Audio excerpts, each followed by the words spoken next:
But first, Sir Keir Starmer has resigned this Friday as Britain's Prime Minister and leader of the Labour Party. Close to tears, Starmer telling reporters outside Downing Street that he will remain caretaker Prime Minister until a new Labour leader is chosen in the coming weeks. The move paving the way for Britain's seventh Prime Minister in a decade.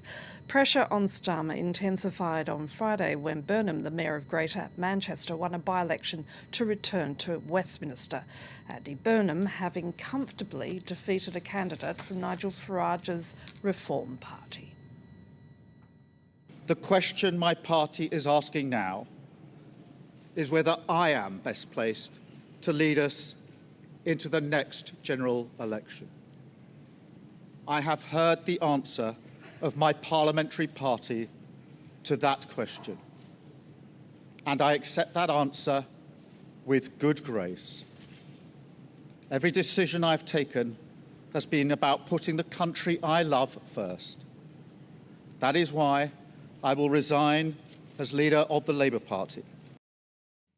Joining me now, Australia's 24 journalist Clovis Casali. Clovis, obviously the big question is what happens next, and is it a given that front-runner Andy Burnham will indeed step into the job? That's the question. Will there be a contest, or will there be a coronation of Andy Burnham, the Mayor of Greater Manchester? I think it also depends on whether Wes Streeting, who was the former Health Secretary, decides to go or not in a contest, because we know he wants to become the next Prime Minister also, but will he accept possibly a top job handed over by Burnham in the next government? Will there be maybe a woman who would like to stand in a leadership contest? For the time being, it does seem that Andy Burnham will be the next Prime Minister, taking over from Keir Starmer. Few reactions maybe to this departure. The Mayor of London, Sadiq Khan, has just reacted saying, Keir Starmer was a man of great integrity who has devoted his career to public service. Leader of the Green Party, and that's interesting, Zach Polanski, saying Burnham must be bold or he will be bust. So for him, the leader of the Green Party, no doubt it will be Burnham. And finally, Nigel Farage, head of Reform UK, calling for an early general election. That's not really the plan of the Labour Party.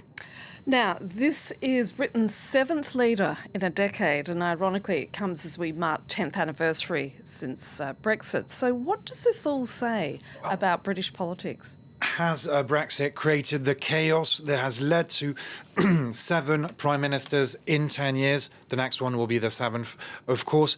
It probably does play a role. Political instability, economic chaos, the problem with negotiating new trade deals with Europe, for instance. It can't be the only factor.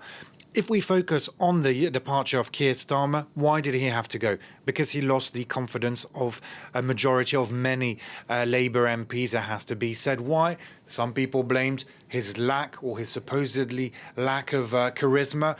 Some people say he was disconnected with the British people. Basically, he didn't bring about enough change. That's what people wanted. That's what enabled him to win that landslide victory. Why would Andy Burnham be a better Prime Minister? Maybe because he's just defeated a Reform UK candidate with 55% of the vote. Maybe because recent polls show that Reform UK are at 27%, Labour and Conservatives 18%. Basically, maybe a lot of Labour MPs see Burnham as the man who can prevent the far right from getting into power in the UK.